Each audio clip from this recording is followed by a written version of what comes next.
Donc, comment trouves-tu l'accessibilité de la gare du Havre pour les personnes handicapées? Comment trouves-tu l'accessibilité des transports en commun dans le Havre?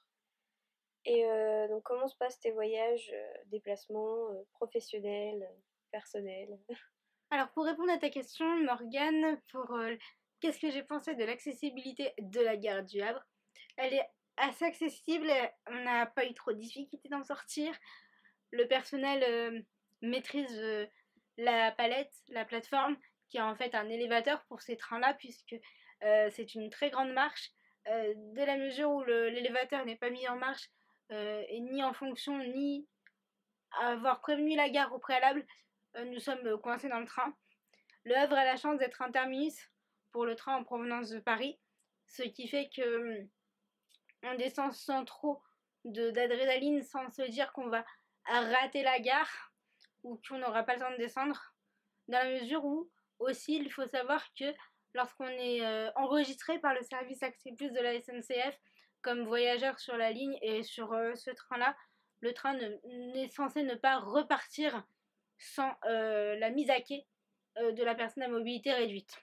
Première chose.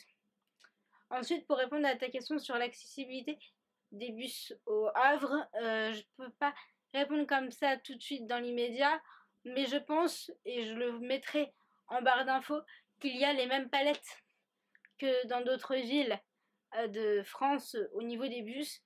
Je pense que ça devrait fonctionner de la même façon. Je confirmerai ça dans la barre d'infos.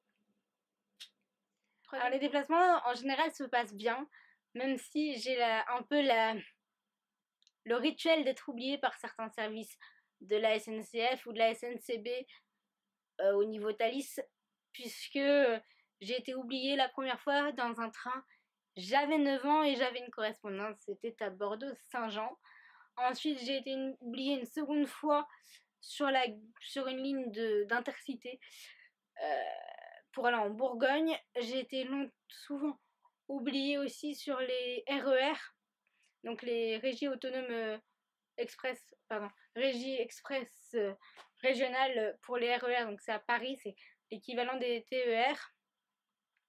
Sinon, dans l'ensemble, ça se passe plutôt bien. Accès Plus enregistre bien les demandes, donc c'est plutôt cool. Il faut savoir on peut voyager dans la mesure où j'utilise souvent un fauteuil roulant dans mes déplacements longue durée ou pour plusieurs jours.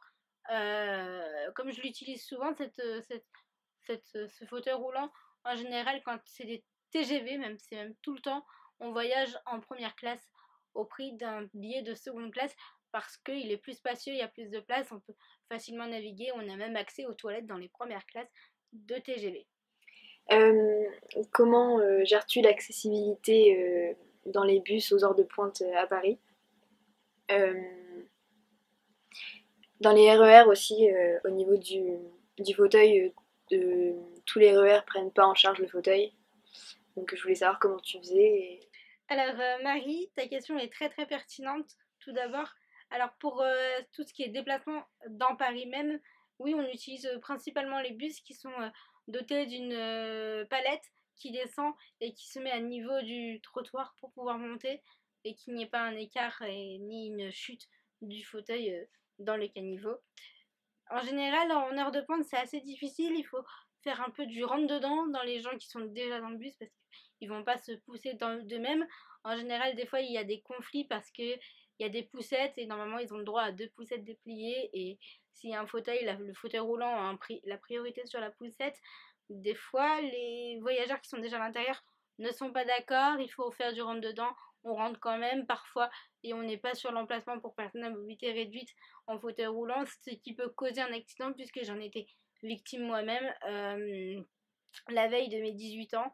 Et j'ai carrément mon fauteuil qui, avec le poids des sacs que moi j'ai souvent derrière, puisque c'est un fauteuil très léger, il fait 11 kilos, bah le sac a poussé mon fauteuil en arrière. J'ai cogné la tête contre la porte du bus qui a commencé à s'ouvrir. Donc du coup maintenant quand je rentre dans un bus, oui j'insiste pour avoir la place pour les personnes à mobilité réduite, elle est conçue pour ça.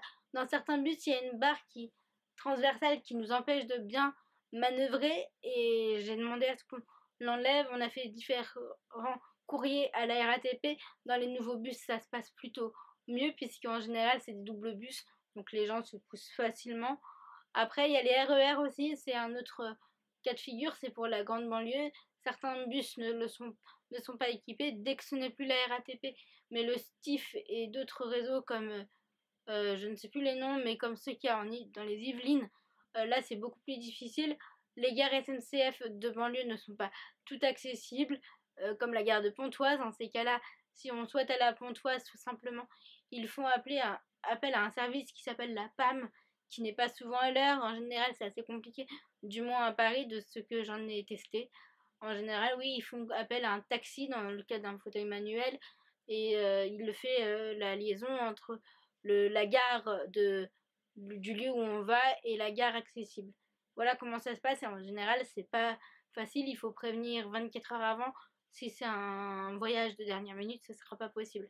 Une autre chose pour mes déplacements en dehors, pour revenir sur la question de Morgane, j'ai failli ne pas pouvoir monter dans le train ce matin, parce que normalement il faut être là 30 minutes avant pour pouvoir monter dans le train sans souci.